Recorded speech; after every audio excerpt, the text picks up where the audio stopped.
Bienvenue sur le podcast de l'Église La Bonne Nouvelle de Dijon. Merci de nous suivre afin de plonger ensemble au cœur de la Bible et d'y découvrir le message que Dieu adresse à ceux qu'il aime. Nous serions heureux de vous rencontrer un dimanche au 8B rue Jules Viol à Dijon. Bonne écoute. Ce matin, je m'en réjouis. Nous puissions passer un peu de temps ensemble dans la présence de Dieu. Recevez toutes les salutations du tabernacle. Et vraiment que la paix, la grâce de Dieu soit sur chacun.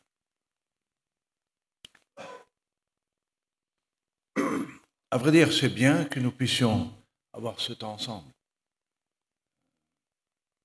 Et c'est bien que de temps en temps, les serviteurs de Dieu ou les pasteurs, les bergers puissent tourner un petit peu dans les différentes communautés de la ville. Parce que, à vrai dire, quand le Seigneur regarde cette ville, finalement, il y voit qu'une église.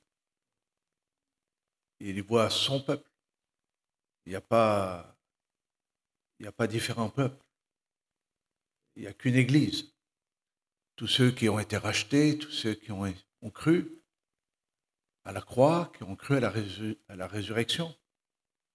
Ensemble, nous formons qu'un seul peuple, une seule église. Et c'est ça qui est merveilleux sur des points ou des sites différents géographiquement sur cette ville, mais Dieu n'a qu'un peuple. Et j'espère que vous en êtes convaincus. Personne ne peut prétendre être à lui seul ou à une seule église, être le peuple de Dieu. Ce serait vraiment réduire l'action de Dieu dans cette ville. Donc c'est un plaisir de se retrouver entre frères et sœurs. Ça va? Oui, je ne dis pas des choses trop à côté, quoi. Je sais que je suis enregistré, donc en plus, je dois faire attention. Mais on va s'en sortir. Je l'espère.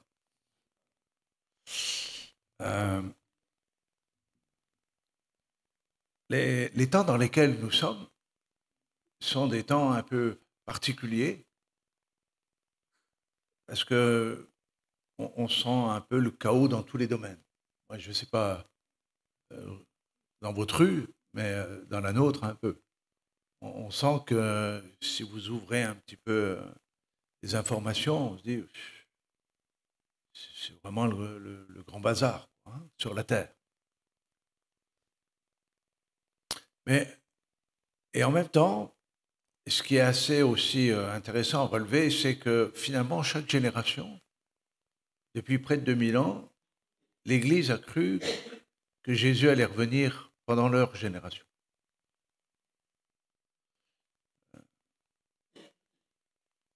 À vrai dire, les apôtres eux-mêmes ont cru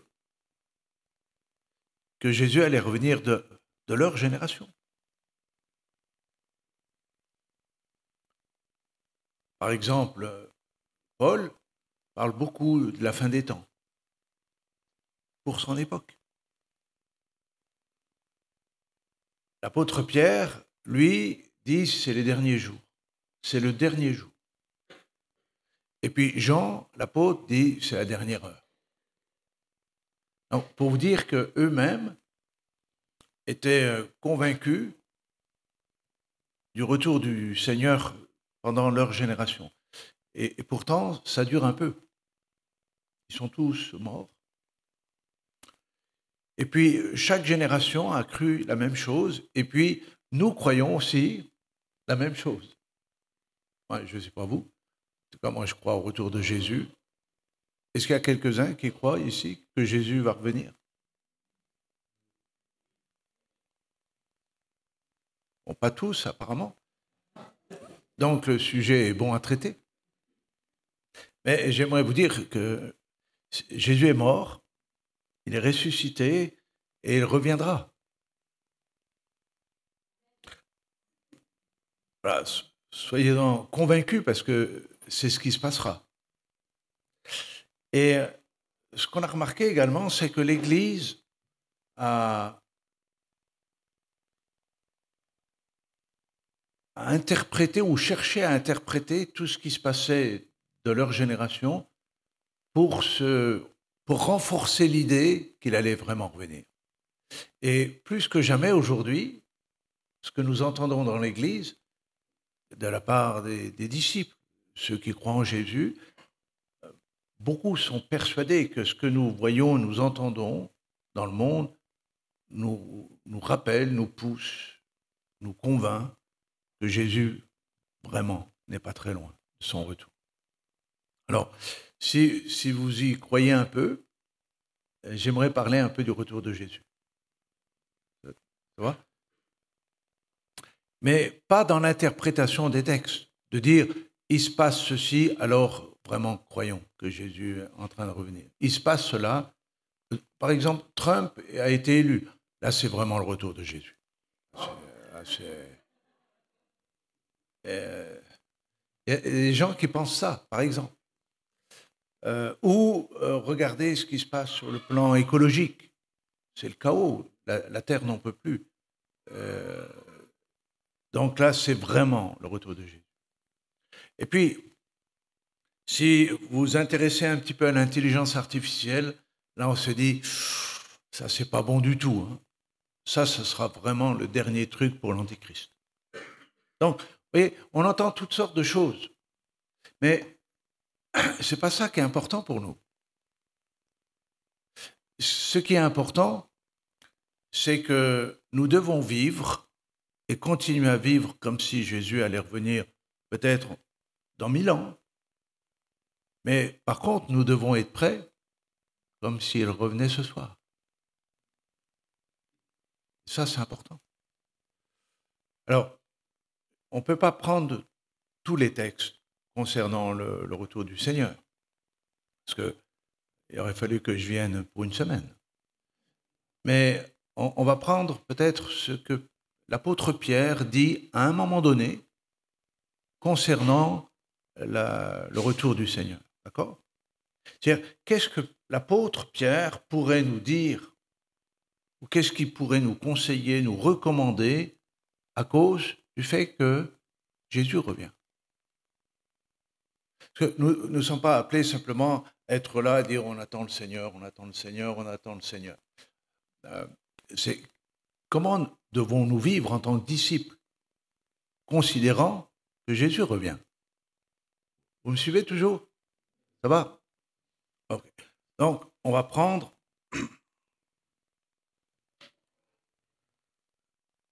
première épître de Pierre,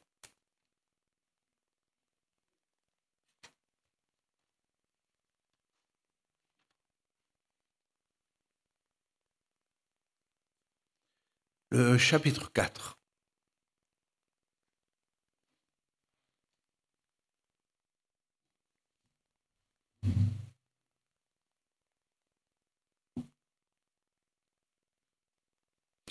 Ça ne vous gêne pas que je sois assis? Non, c'est pas pour le fun. Hein. Je m'assieds parce que j'ai comme une sciatique qui me dérange de temps en temps, et si je suis debout trop longtemps à la même place, ça me chauffe. Parce que si toutefois ça vous choque, à ce moment-là, tout le monde se lève le temps de la prédication. Parce que si vous êtes assis, je peux m'asseoir aussi, quoi. J'ai pas le sentiment de manquer de respect en tant que prédicateur par rapport à Dieu, d'être assis en prêchant, comme d'ailleurs vous ne l'êtes pas du tout à écouter la parole de Dieu, la même parole de Dieu assis.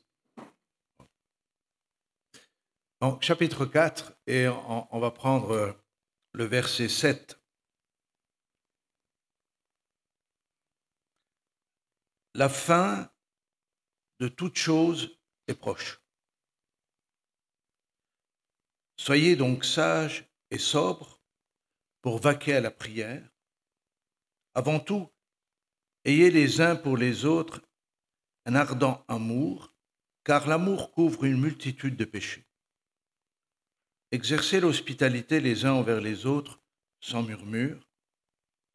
comme de bons dispensateurs des diverses grâces de Dieu, que chacun de vous mette au service des autres le don qu'il a reçu. Si quelqu'un parle, que ce soit comme annonçant les oracles de Dieu.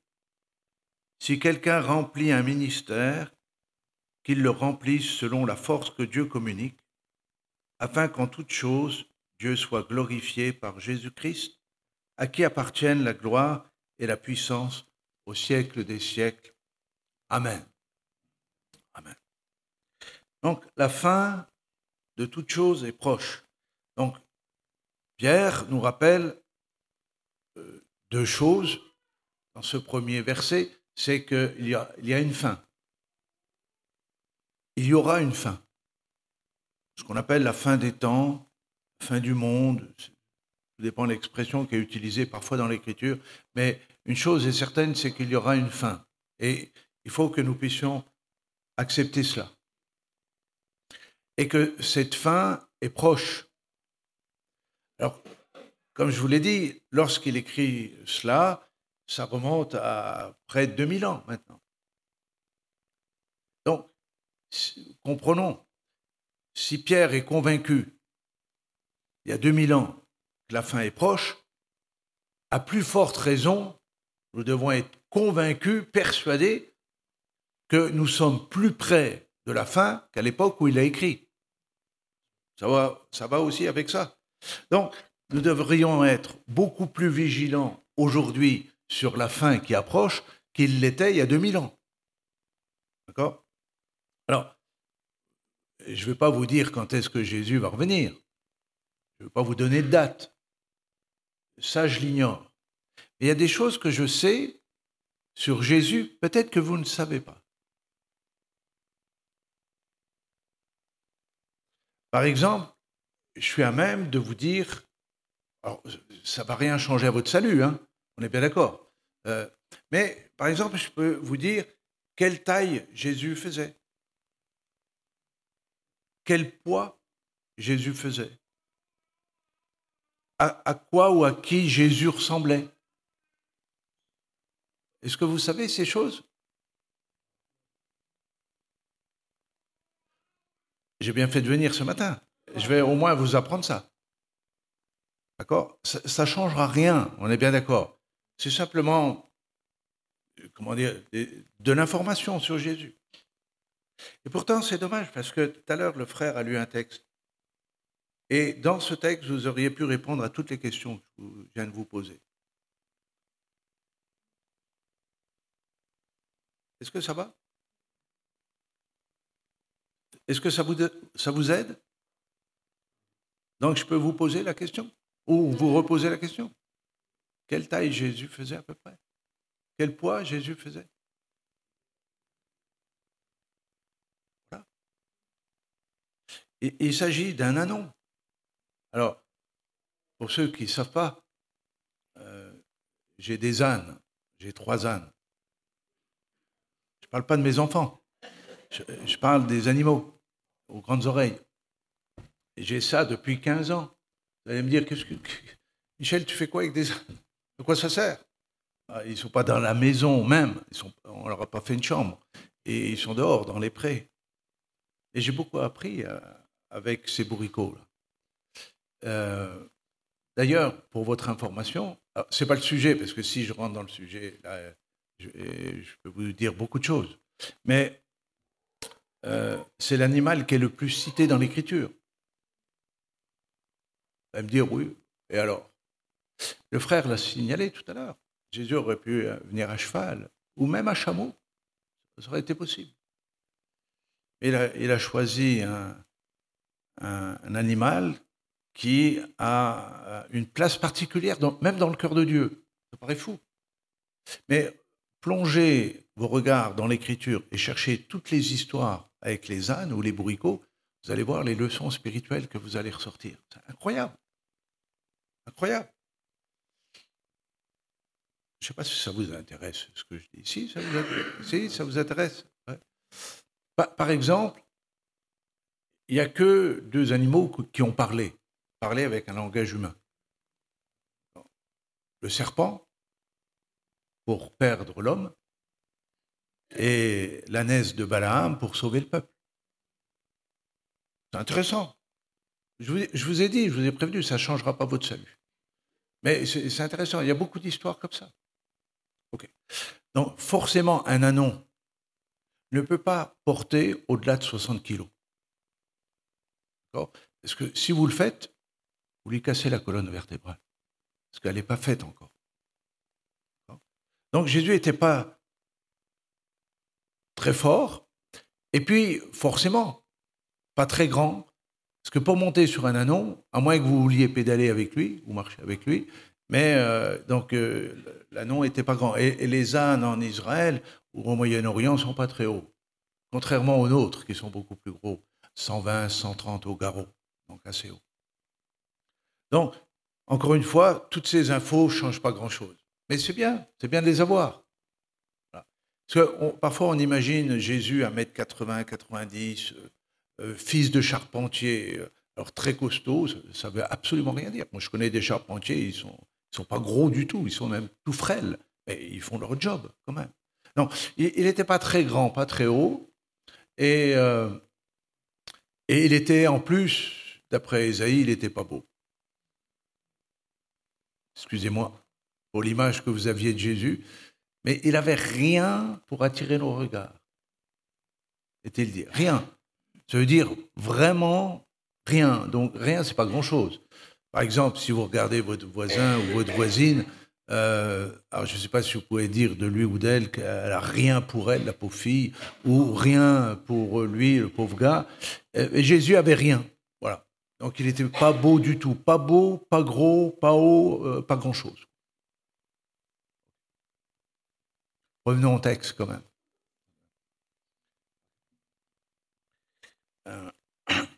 Pierre dit à cause de la fin qui est proche. Nous donne 5 recommandations. Nous qui sommes les disciples de Jésus, nous qui faisons partie de l'Église. Quelles sont ces 5 recommandations? Et je me suis intéressé à cela parce que je me suis dit, quand même, le fait que la fin soit proche, c'est important. On est d'accord. Il y a un caractère sérieux, grave de la situation. La fin est proche. D'accord ? Et il nous dit, voilà de quelle manière, en tant que disciples, vous devez vivre. Donc c'est intéressant que nous-mêmes, nous écoutions ou nous intéressions à ces 5 recommandations, parce que, encore une fois, d'une part parce que nous sommes disciples, mais à cause du fait qu'il s'agit de la fin. Et parce que nous sommes en périphérie ou à proximité de la fin, combien nous devons peut-être chercher à mettre en application ces recommandations afin d'être trouvés, veillants, au moment où Jésus revient. D'accord ? Alors, quelles sont ces 5 recommandations ? Vous allez voir, on ne s'y attend pas vraiment. On pourrait s'attendre, si vous-même deviez mettre 5 points importants, peut-être les plus importants pour un disciple, pour le retour de Jésus, on serait peut-être très haut, très spirituel. Et Pierre, lui, va ramener les choses à notre portée. Et pas forcément là où on les attend. OK ? Première recommandation.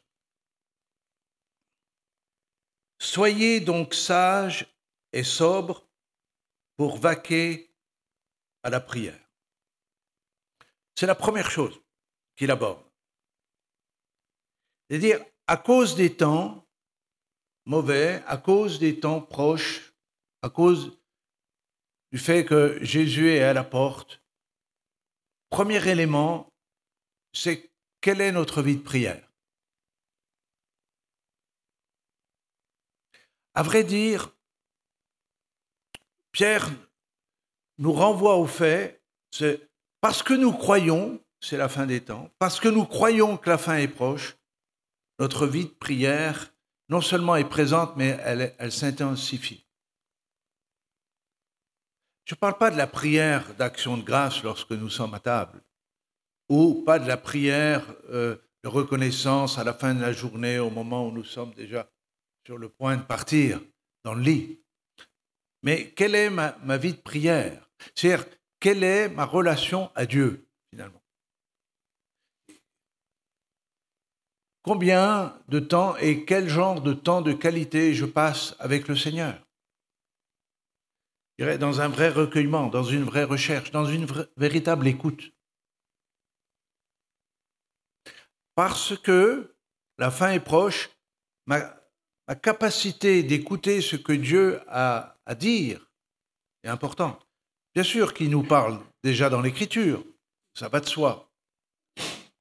Mais Pierre, néanmoins, relève que le premier élément, ou la première chose, c'est pour se maintenir éveillé spirituellement, c'est d'être connecté avec le ciel. Je pourrais retourner les choses différemment. On pourrait se poser la question, c'est dis-moi quelle est ta vie de prière et je te dirai qui tu es en Christ. Je pense que ça, c'est plus juste. Il donne deux choses pour ne pas, je dirais, passer à côté de cette vie de prière. Il dit, soyez sages et sobres. Qu'est-ce que ça veut dire? La sagesse, premièrement, peut peut-être nous pousser à prendre en considération réellement ce que doit être ma vie de prière. Et là, il faut que nous soyons sages pour être simplement objectifs. C'est parce que j'ai compris, c'est parce que je sais que la vie de prière va me maintenir vivant dans l'esprit que, par sagesse, je vais prendre le temps nécessaire pour prier. La deuxième chose, il dit, soyez sages et sobres. Qu'est-ce que la sobriété vient faire? Comment est-elle liée à la vie de prière? C'est-à-dire que probablement et sûrement, à l'époque déjà, mais à plus forte raison aujourd'hui, nous devons chercher à être sobres, c'est-à-dire la sobriété. On l'attribue facilement à l'alcoolisme, par exemple, ou à certaines addictions. Par manque de sobriété, parfois, nous avons des problèmes, des travers, etc. Donc, quand il parle de sobriété, c'est parce que nous ne sommes pas suffisamment, j'allais dire, sages, mais en même temps, nous ne sommes pas suffisamment sobres pour dégager le temps nécessaire à la prière. Vous savez que l'argument premier qui revient lorsqu'on demande aux gens « Quel est ton temps de prière ?» La première chose qui revient, c'est « J'ai pas le temps » ou « Je ne trouve pas le temps ». C'est-à-dire que les gens se laissent envahir, déborder par toutes sortes d'activités dans la journée, qui fait qu'à un moment donné, même lorsqu'ils y pensent, lorsqu'ils aimeraient prier, soit le temps est court, ou soit ils sont complètement HS pour le faire. Alors, je ne sais pas chez vous, je parle surtout de chez nous.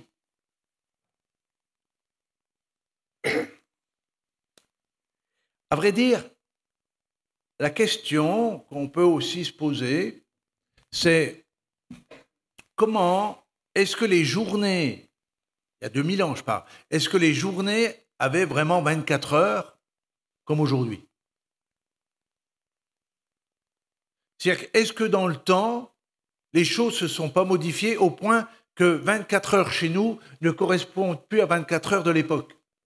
Vous pensez ça, vous? Je pense que 24 heures de l'époque devaient ressembler à 24 heures chez nous.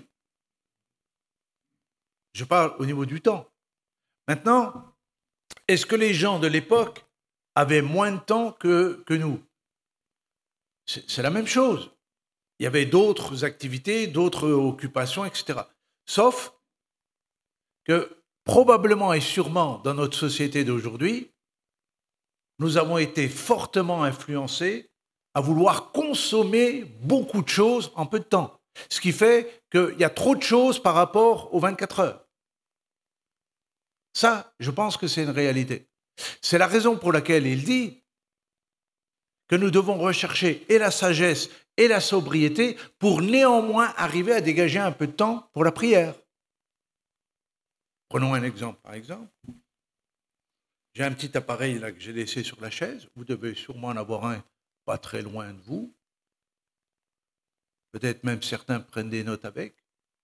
Ou c'est pas loin, c'est dans votre poche ou dans votre sacoche ou dans votre sac à main. C'est un petit appareil avec lequel on peut être connecté au monde entier. Incroyable. Incroyable. Pour les plus anciens comme nous, c'est incroyable. Il y a 30, 40 ans, nous étions avec les téléphones comme ça. Et encore, moi, je me souviens au début, j'habitais un immeuble, il y avait une personne qui avait le téléphone pour l'immeuble. On y allait avec 1 franc pour pouvoir téléphoner à quelqu'un en cas d'urgence. Après, on a connu la cabine en bas de l'immeuble. C'était beaucoup plus simple, on ne dérangeait personne.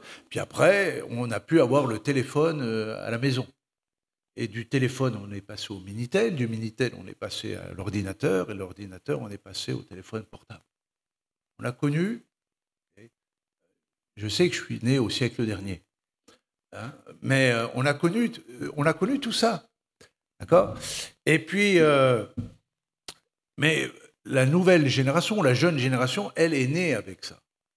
D'accord ?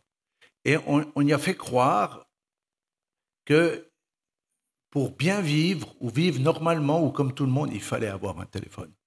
Ce n'est pas le problème d'avoir un téléphone. Ce n'est pas le problème. Sauf que dans ce téléphone, on y a mis tout ce qui était possible et imaginable pour améliorer l'information, le bien-être. Donc on y a collé l'appareil photo, les vidéos, les réseaux, etc., etc. Maintenant, il y a l'intelligence artificielle. Et puis, tout cela pour nous amener à dépendre de ce petit appareil. Vous savez, actuellement, je ne dénonce pas ça, je ne dis pas que ce n'est pas bien, j'en ai un, il est là. Je dis que je dois être sobre aussi et sage. Parce que le temps passé dessus chaque jour pour un jeune, vous savez où on en est aujourd'hui ? On est à 6-7 heures. Alors les adultes peuvent dire « Oh !» mais eux, ils y passent quand même en moyenne 3 ou 4 heures. Quand même. Donc, il est évident que si nous ne sommes pas un peu sobres et sages, il est évident qu'il n'y a plus de temps pour la prière. Vous imaginez les 6-7 heures. En plus, moi je ne suis pas un spécialiste, je suis pasteur, je ne suis pas ni sociologue, ni psychologue, psychiatre ou autre. Mais les spécialistes disent que le temps passé pour un adolescent ou un jeune avant de dormir est de plusieurs heures. Et vous savez ce qui se passe ? Moi, je ne savais pas ces choses, je les apprends. Ce qui se passe, c'est que finalement, on se rend compte que le cerveau de l'enfant, du moins du jeune, continue à fonctionner pendant des heures avant de trouver l'apaisement dans le sommeil. Ce qui fait que les résultats, vous savez ce que ça va donner comme résultat ? C'est affreux, hein ? Quand je vous dis ça, on a aussi des enfants et des petits-enfants. Donc on veille à cela, on tâche de veiller à cela. Mais ça va engendrer une génération d'abrutis. Parce qu'ils n'auront plus le recul, ils n'auront plus la réflexion, ils n'auront plus l'imagination. Parce que trop d'infos abrutit le cerveau et fatigue la personne, fatigue l'enfant ou le jeune. Tout ça pour dire que s'il n'y a pas un peu de sobriété, s'il n'y a pas un peu de sagesse, il n'y aura pas de prière. Et j'ai suffisamment de recul, pour le coup, là, en tant que pasteur, pour dire que si on ne veille pas, il n'y a pas de vie de prière. On prie. Et il ne s'agit pas de la prière, comme je vous l'ai dit, ou je vous l'ai décrit. Il s'agit de pouvoir, chaque jour, rester connecté à Dieu. Deuxième recommandation. Est-ce que vous l'avez retenu quand je l'ai lu tout à l'heure ?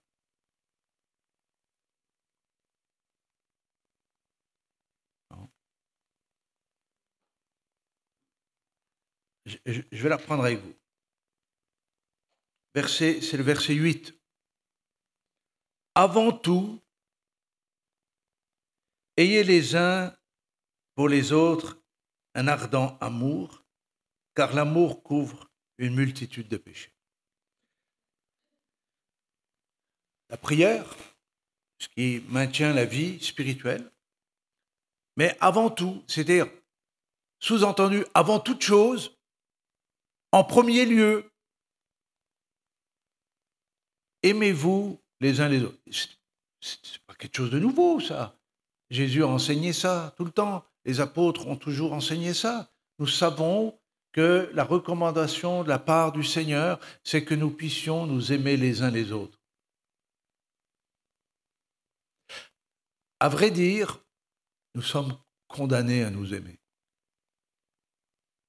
Je traduis autrement, vous n'avez pas le choix que de m'aimer. Et même si ça ne vous plaît pas. Vous n'avez pas le choix. De la même manière que je n'ai pas d'autre choix que de vous aimer. La question, à vrai dire, n'est pas posée. Avant tout, aimez-vous ardemment. Alors, c'est même pas s'aimer dans le sens, ah oui, je t'aime, en gros, je te supporte. Non, c'est pas ça. C'est, je dois t'aimer ardemment. Quel est le modèle ou quel est l'exemple que Jésus a laissé par rapport à l'amour? De quelle manière nous devons nous aimer? Est-ce que nous pouvons nous aimer? Oui, ouais, je t'aime, c'est bon, je t'aime. Jésus a dit, aimez-vous les uns les autres comme je vous ai aimé. Vous sentez la marge de manœuvre que nous avons? Il y a de la hauteur de plafond, hein. Il y a encore de quoi faire. Parce que si nous devons nous aimer comme Jésus nous a aimés, c'est-à-dire que nous devons nous aimer jusqu'à l'acte ultime. C'est-à-dire, s'il fallait, c'est mourir pour l'autre. Mourir pour sa femme.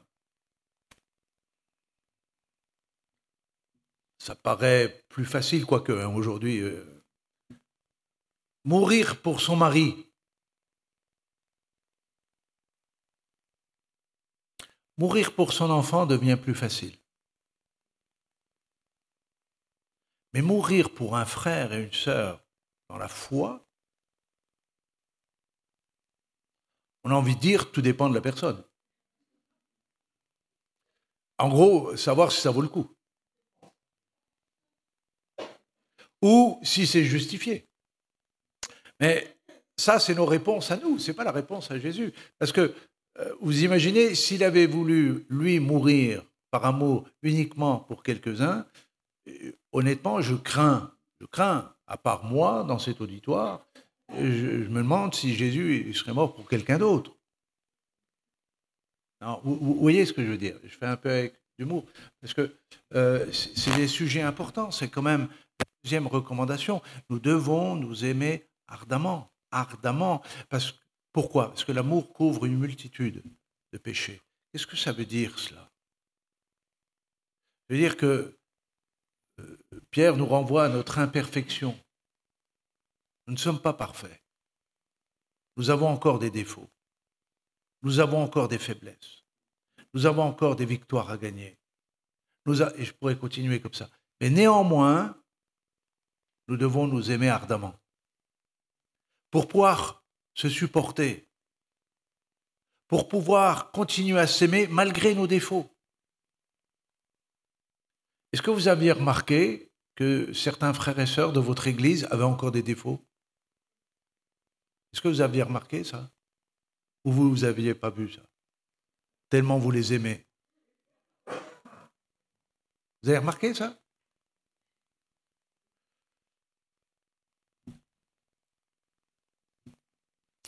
Dans l'amour dont il est question, pour pouvoir pratiquer ce type d'amour, il nous faut aussi inclure le pardon les uns envers les autres.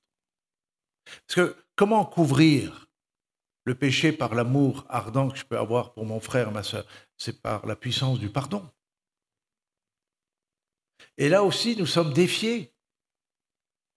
Parce que, en quelque sorte, Jésus ne nous laisse pas le choix que de nous pardonner.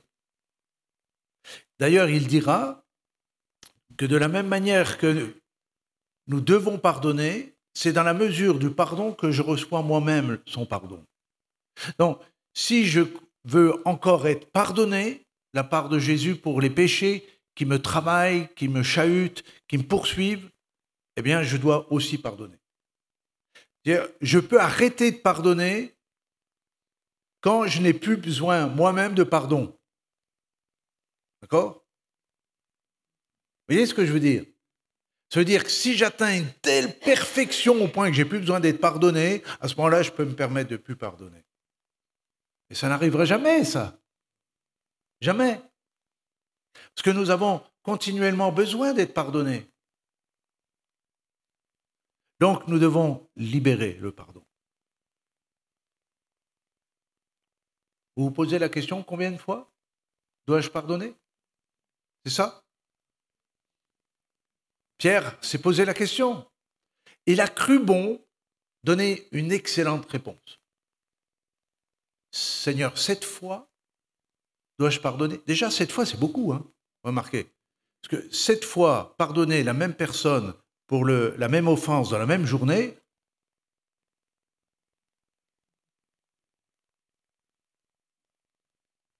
rien que ça, c'est chaud. C'est pas chez vous, chez moi, c'est chaud. Soit j'ai envie de partir, quitter cette personne, ou soit l'accrocher au mur, par exemple. Ah ouais, 7 fois la même personne sur la même offense, la même journée, moi, je vous avoue, pour moi, il faut qu'il se passe un truc, hein, en moi. Et Jésus dit non, 7 fois, c'est pas assez. C'est pas suffisant. Sur le plan humain, peut-être, mais dans le plan spirituel, il faut un peu plus. Et vous savez combien? Combien? C'est beaucoup, hein? Faites le calcul. C'est-à-dire que c'est toutes les 30 secondes. Ça veut dire que nous devons toujours pardonner. Toujours pardonner. Est-ce possible, une question encore, est-ce possible de pouvoir arriver à ça? Oui, c'est possible. Le pardon, je vais vous dire, le pardon, c'est un choix. Si vous choisissez de pardonner, vous pourrez pardonner. Si vous faites le choix de ne pas pardonner, vous ne pourrez pas pardonner. Même si la personne vous offense une seule fois dans la journée, vous ne pourrez pas. Donc, la culture du pardon doit devenir quelque chose de réel chez le disciple. Sans quoi, je ne sais pas pourquoi Pierre il nous dit ça. Parce que ça devrait être, pour un disciple, quasi naturel d'aimer. Et pourtant, c'est la deuxième recommandation. Avant tout, c'est-à-dire avant de vouloir gagner le monde pour Jésus, avant de pouvoir faire ceci, avant de vouloir faire cela, aimez-vous les uns les autres. Nous pouvons demander à ceux qui ont des projets spirituels, avant de leur dire, c'est quoi ton projet? Ce projet, c'est de nous aimer ardemment les uns les autres, premièrement, avant toute chose. Et après, on peut parler du reste. Mais avant tout, quelqu'un qui n'est pas capable d'aimer, selon l'Écriture, à quoi pourrait-il servir dans une église? Ou pour le royaume de Dieu, ou pour le monde? Hein? Parce que tout est basé, tout est centré sur l'amour, premièrement.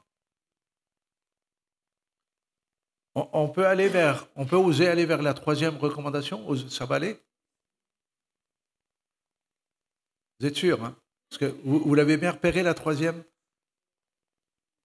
La troisième, elle va nous plonger directement dans le pratico-pratique.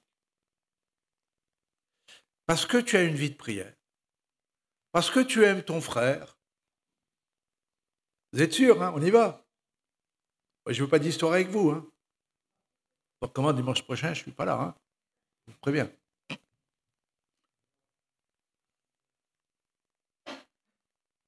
Regardez ce qu'il dit. Verset 9. Exercez l'hospitalité les uns envers les autres sans murmure.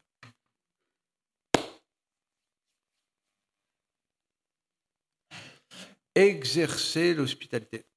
Moi, j'aurais placé évangéliser le monde à cause du fait que c'est la fin des temps, que c'est le jour est proche. Gagner le monde pour Jésus, pour le royaume. qu'est-ce qui se passe dans la tête de Pierre où il nous renvoie à des choses qui normalement devraient être le quotidien des chrétiens. Se recevoir. Soyez hospitaliers. C'est en quelque sorte, ouvrez vos maisons d'abord à vos frères et sœurs. Invitez-les à manger. Et s'il faut, mettez un lit pour les recevoir à la maison.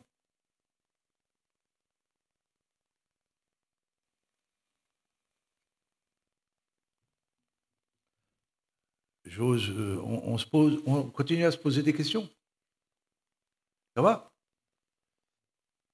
En quelque sorte, comment vous vivez ça à titre perso? Exercer l'hospitalité. C'est-à-dire, nous sommes en général les champions, nous les disciples de Jésus, souvent dans nos chants, dans nos prières, Seigneur, je te donne tout, Seigneur, je te donne tout, Seigneur, tout t'appartient, Seigneur, tout est à toi, etc. Vous connaissez tous ces chants-là. Mais on ne fait que de chanter souvent. C'est déjà bien. Si le chant peut arriver à nous persuader de quelque chose, il y aura eu au moins travail de fait. Mais est-ce que nos maisons appartiennent vraiment à Jésus? Ou est-ce que c'est à nous? C'est ma maison. Nous avons travaillé toute notre vie pour ça. Nous avons un prêt sur le dos. C'est ma maison. Alors des fois, les chrétiens, c'est des chrétiens intelligents, et disent, oui, ça appartient à Dieu, mais j'en suis le gérant. C'est-à-dire que c'est moi qui dois gérer les biens de Dieu. Et c'est à moi de faire ou pas faire, d'inviter ou de ne pas inviter. Pierre n'est jamais rentré dans ce genre de discours. Il dit exercer l'hospitalité. On va voir la fin du texte après. Exercer l'hospitalité. C'est-à-dire, en quelque sorte, la dernière fois que vous avez invité quelqu'un à la maison, ça remonte à quand? Quelqu'un de la communauté, je sais pas. Ça remonte à quand?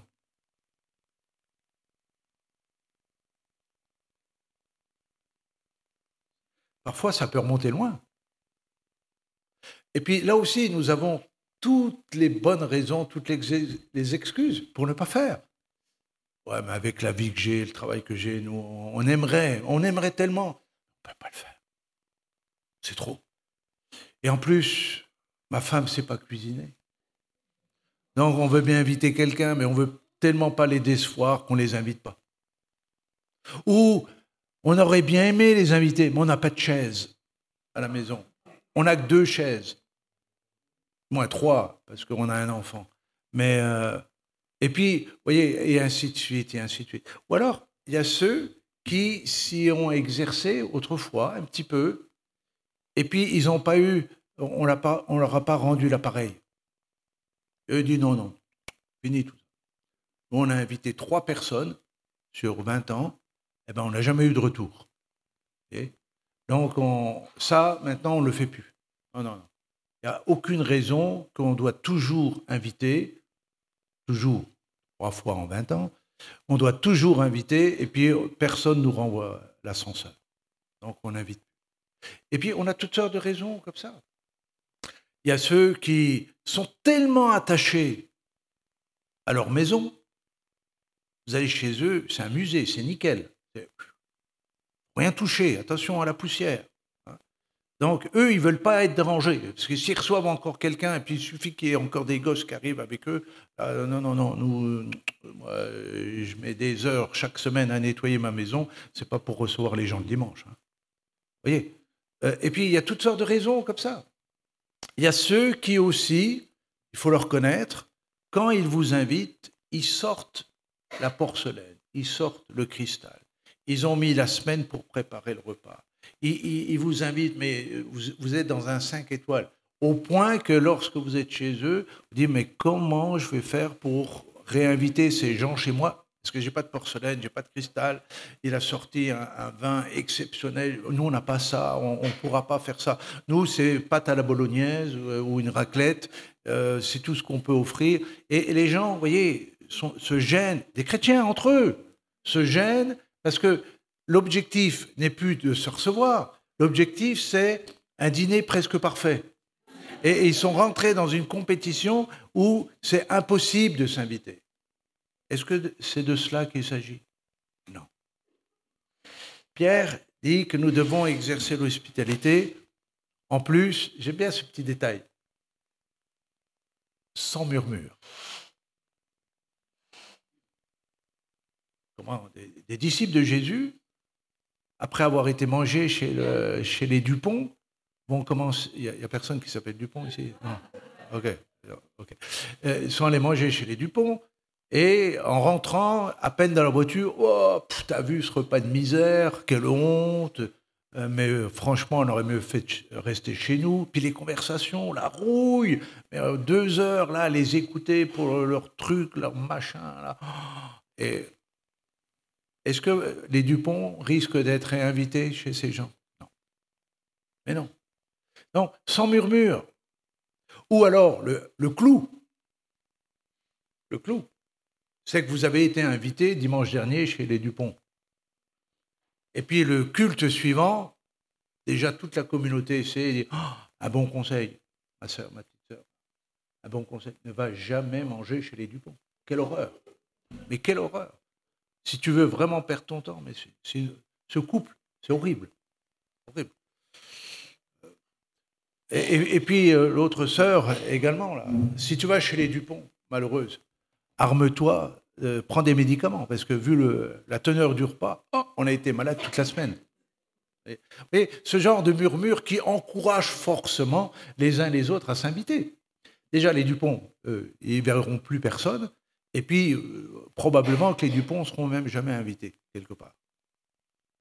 Est-ce qu'on a parlé? Est-ce qu'on a murmuré? On a sali la maison des Dupont. Vous voyez, je pourrais continuer comme ça, vous donner des exemples. Pour quelle raison, écoutez bien ceci, pour quelle raison, pensez-vous, croyez-vous, qu'ils nous demandent d'exercer l'hospitalité? C'est parce que nous avons besoin, au sein de la communauté, de solidarité. Vous allez me dire, mais on est dans une telle culture d'indépendance, chacun chez soi, et puis Dieu pour tous. On ne veut pas se mêler, etc. Et je dirais que oui et non. Oui, peut-être en ce moment. Frères et sœurs, on ne sait pas ce que demain sera fait. On n'a aucune idée. Ni pour notre propre vie, ni pour l'Église. Aujourd'hui, peut-être tout roule pour toi. Tu as un job, tu as ta petite maison, ta petite famille, ton petit congélateur, tu as tout ce qu'il faut, tu n'as besoin de personne. Et demain, tu ne sais pas ce qu'il en sera pour toi. Tu n'as même peut-être aucune idée. Nous faisons partie, ne l'oublions pas, des 700 millions de personnes sur la Terre qui vivent le mieux. Il faut s'en rendre compte. Et des fois, c'est bien aussi de remercier le Seigneur pour ça. Parce que nous avons, en même temps que nous sommes réunis ce matin, des frères et sœurs dans le monde qui étaient bien, peut-être un peu moins que nous, mais bien, et puis qui n'ont plus rien aujourd'hui. Pour des raisons simplement économiques de leur pays, situation de guerre dans leur pays, situation de persécution, situation de tout genre. Si nous n'avons pas le réflexe de nous inviter quand tout va bien, qu'en sera-t-il le jour où tout ira mal? Sur le plan individuel, sans parler que nous pourrions peut-être être chahutés simplement le fait d'être chrétiens. Oui, on va me dire, attends, dans les pays des droits de l'homme, est-ce qu'il est possible qu'un jour on soit remis en question? Jamais. Étudions un peu, ne serait-ce que l'histoire de notre pays, et puis étudions également l'histoire de l'humanité ou l'histoire de l'Europe. Puis on pourra s'apercevoir que des temps paisibles, il y en a eu, et puis il y a eu des temps de troubles, même pour l'Église. Si nous ne sommes pas habitués à être hospitaliers, nous pourrions nous-mêmes nous retrouver en difficulté demain. C'est possible. Et à cause du fait que la fin est proche, c'est ce que Pierre dit, à plus forte raison, nous devons accepter d'être parfois, peut-être, dérangés dans notre propre maison, pendant que nous en avons encore une, parce que demain, peut-être, nous ne pourrions plus avoir de maison. Et nous serions bien heureux que quelqu'un de l'Église ou un frère, une sœur nous accueille dans sa propre maison. Dans ce pays, ou en Europe, il y a 80 ans, une communauté, pas chrétienne, quoique, certains l'ont été, mais la communauté juive a été bien malmenée. Des gens qui étaient installés depuis des générations et des générations, qui avaient des biens, etc., du jour au lendemain ont tout perdu. Tout perdu. Simplement parce qu'ils étaient juifs. Et heureusement que notre pays a pu accueillir, et je ne vous refais pas l'histoire du Chambon-sur-Lignon, qui ont accueilli des centaines, voire des milliers d'enfants juifs. Ces gens ont été, ces frères et sœurs ont accepté d'être dérangés pour recevoir 1 ou 2 enfants dans leur propre maison. C'était le moyen de salut pour ces milliers d'enfants. Donc ça, c'est une valeur que nous devons absolument retrouver chez le disciple. Sa particularité au disciple, c'est sa maison ouverte. La petite histoire, Jésus est chez Pierre, malheureux. Une réunion était organisée chez lui, chez Pierre. Il y avait tellement de monde qu'on ne pouvait plus rentrer dans sa maison. Et vous avez essayé de vous imaginer l'épouse de Pierre? Et puis à un moment donné, ils ont commencé à démonter le toit de la maison. À un moment donné, on pourrait dire, oh, il y a des limites quand même. Il faut que ça s'arrête. On reçoive Jésus, ça va. Quelques disciples avec lui, ça va. Mais la foule, et puis maintenant le toit, puis demain la maison, on n'aura plus rien. Ils ont ouvert le toit pour descendre. Vous connaissez l'histoire, le paralytique qui a été guéri. J'ai envie de dire, heureusement qu'il a été guéri, celui-là. Parce que si en plus il n'avait pas été guéri, là, je comprends la réaction de l'épouse à Pierre. Dire qu'il soit guéri, ça va, mais vous démontez la maison pour quelqu'un qui n'est pas guéri. Pour vous dire, et des exemples de cas d'hommes, de femmes, de familles qui ont ouvert leur maison dans l'Écriture sont nombreux. 4e recommandation, et je vais accélérer un petit peu. 4e recommandation, qui nous concerne également tous. Comme de bons dispensateurs des diverses grâces de Dieu, que chacun de vous mette au service des autres le don qu'il a reçu. Nous avons tous reçu de Dieu un don. Tous. Parabole des talents, parabole des ouvriers, etc. Nous avons tous reçu quelque chose. Personne ne peut dire, moi, Dieu a dû m'oublier, je n'ai pas de don. Je n'ai rien reçu, j'ai aucune qualité, je ne sais rien faire. D'ailleurs, je ne sais même pas qui je suis. Donc, vous voyez, nous avons tous reçu un don. Ce don-là n'est pas pour vous. Il n'est jamais pour soi, le don que nous recevons. Il est toujours pour redonner aux autres. Maintenant, imaginons un instant qu'une communauté s'empare de cette vérité. Et ce serait totalement extraordinaire. Ça veut dire que les uns à côté des autres, les uns avec les autres, eh bien, nous verrions que personne, déjà, ne manquerait de rien, mais que le don apporté à la communauté ne ferait que d'enrichir, développer et faire avancer la communauté. Sauf que, qu'est-ce que nous constatons? Nous constatons qu'en règle générale, dans les églises dans le monde, seulement 10% des gens dans les communautés se retrouvent engagés avec le don qu'ils ont. 10% seulement. Pour 90% qui viennent, qui sont d'authentiques croyants, mais qui ne veulent pas ou qui ne savent pas qu'ils peuvent mettre leur don au service des autres. Donc, réfléchissons à cela. Et dans les temps, à cause des temps, parce que je reviens toujours à ça, c'est le sujet, à cause des temps dans lesquels nous sommes, nous avons besoin de la contribution de chaque disciple dans la vie d'une église, dans la vie d'une communauté. Personne ne peut dire, moi ça va, j'ai rien. Non, tu as quelque chose, tu as reçu quelque chose de Dieu, et ce quelque chose, ce don, cette qualité que tu as, il est pour que tu puisses donner aux autres, que tu puisses t'intéresser aux autres, que tu puisses aider l'autre. Le dernier point, la 5e recommandation, si quelqu'un remplit un service, là il est dit ministère, dans certaines traductions c'est service, ce n'est pas ministère au sens propre des 5 ministères, mais celui qui remplit son service, qu'il le remplisse selon la force que Dieu communique, afin qu'en toute chose soit glorifié par Jésus. Donc, le service dans lequel tu te trouves, quel qu'il soit, dans l'Église, n'oublie jamais que ce service, tu peux l'accomplir, tu peux le réaliser parce que Dieu t'en a donné la force. Ce n'est pas grâce à toi. Ce n'est pas parce que tu es meilleur que les autres. C'est simplement parce que Dieu te donne une force pour exercer ton service. Dans quel but? C'est que nous restions humbles devant Dieu et que toute la gloire lui revienne. Toute la gloire lui revienne. Et dans les temps dans lesquels nous sommes, vous savez que jamais l'Église a été aussi nombreuse, importante, sur la terre. On estime même que, parce qu'on compte à peu près 800 millions, près d'1 milliard de personnes se disant nées de nouveau sur la terre actuellement. Et certains pensent que ce même milliard, c'est le nombre de chrétiens qu'il y a eu espacé sur 2000 ans. Donc, vous imaginez que c'est quelque chose d'incroyable, extraordinaire, mais en même temps, il n'y a jamais eu autant de faux prophètes, faux apôtres, faux pasteurs, faux docteurs, faux de tout ce qu'on veut. En même temps, il y a une concentration de gens. Et pourquoi Pierre associe la fin des temps à un manque d'humilité ou, au contraire, à l'orgueil?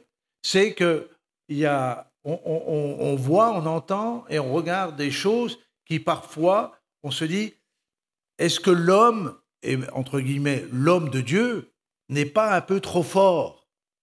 Est-ce qu'il n'est pas trop visible? Est-ce qu'il n'y a pas trop de gloire sur certains? Alors que toute la gloire doit lui être redonnée. La gloire appartient à Dieu, elle ne se partage pas. Donc, vous voyez, ces 5 recommandations, méditez-les, ou vous pourrez les relire tranquillement, 1 Pierre 4, à partir du verset 7. Et cherchons à vraiment laisser Dieu nous préparer pour son retour. Amen. Alors, je ne pourrais pas accepter l'invitation à midi pour manger, parce que je suis déjà attendu. Mais invitez-vous les uns les autres. Aimez-vous les uns les autres. Passez plus de temps dans la prière. Avec le don que vous avez reçu, servez le Seigneur de tout votre cœur et rendez-lui toute la gloire. Amen. Que Dieu vous bénisse richement.